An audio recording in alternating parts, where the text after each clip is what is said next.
In the United States, there are reported 30 million reports of abuse and neglect. And every day there are 5 reported deaths of a child as a result of spanking or child abuse.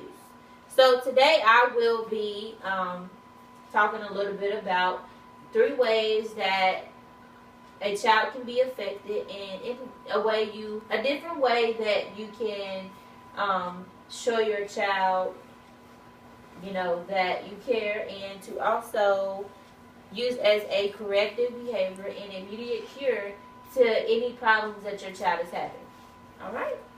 So, some parents use spanking as an immediate cure because they were spanked as a child, so that's just what they're used to. A lot of parents in America use the quote from the Bible, "Spare the rod, spoil the child."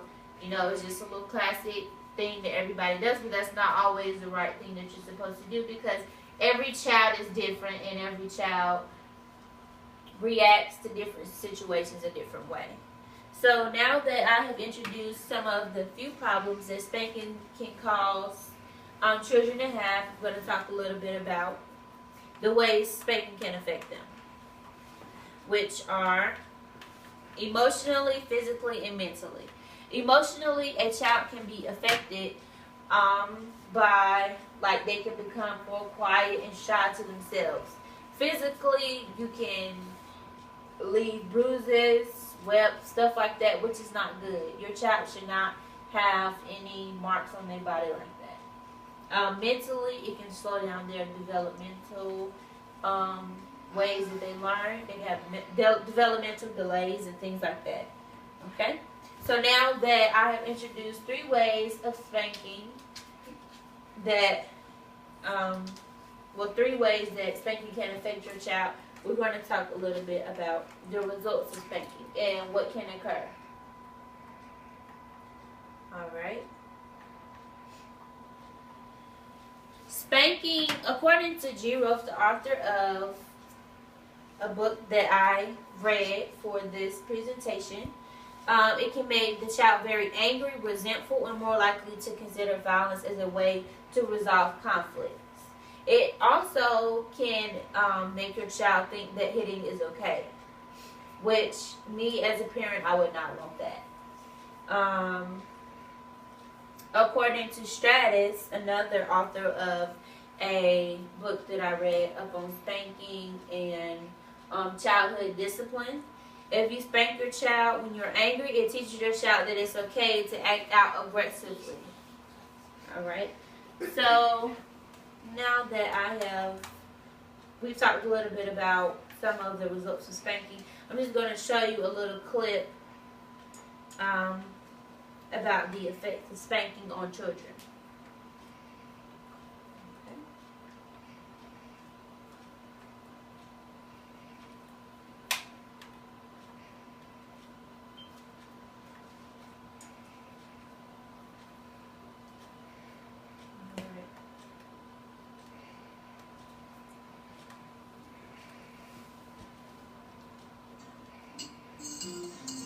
No, I'm not pinching pennies. We got up to 50% off dress shoes at Payless.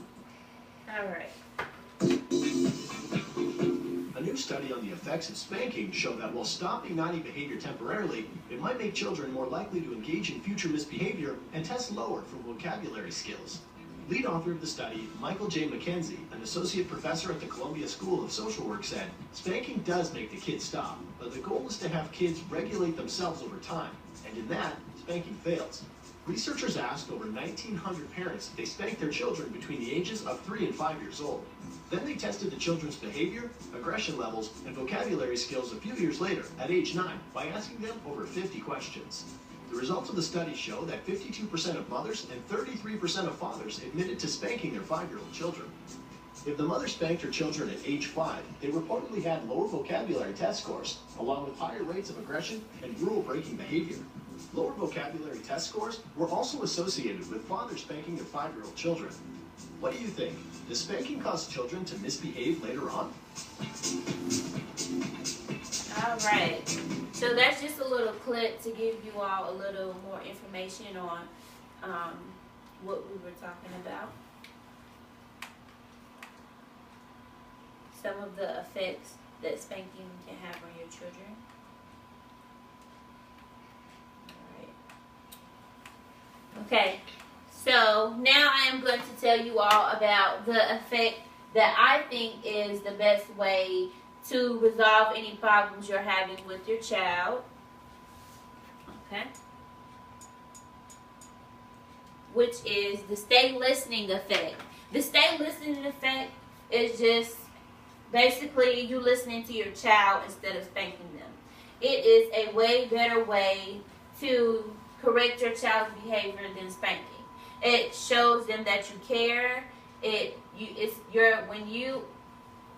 When you listen to your child, it helps you build a better relationship with them. It teaches them to listen better, to learn from what they do. When you spank a child, it just teaches them to do the same thing you did, was use it as a way of violence. And according to one of the websites that I used for this project, it's a way to help your child actually learn from their mistakes and poor judgment. Listening can help make sense of what just happened. So if your child goes to school and gets in trouble for fighting or something like that as a result of spanking, then you, instead of spanking them, like if you spank the child and it's, oh, don't do that, that was bad, he's not going to do anything but keep doing the same thing he did before. But if you talk to your child and you listen to why he did it and you tell him, you know, like, well, you should do this instead of that because this was not a very good thing to do, then he will learn from what he did. You spanking him is not going to teach him anything. It may solve it at that moment, but not for ever. You know, listening to someone really helps. Okay. The stay listening effect not only helps your child, but it helps you as well, because some parents that were spanked as children use it because that's just what they're used to. But it can also give you a way to exert your power in a loving and caring way instead of in an angry and aggressive way. Okay? So now that we've talked about the stay listening effect, which is a way better way to correct your child's behavior, now you all know how this how spanking can affect your child mentally, physically, and emotionally, and it also affects you. And now that you know about the stay listening effect, you know that that's a better way to resolve any issues you're having with your child. It builds a better relationship with them. It teaches them good ethics and things like that. So let's just start a new trend and listen to our children. All right.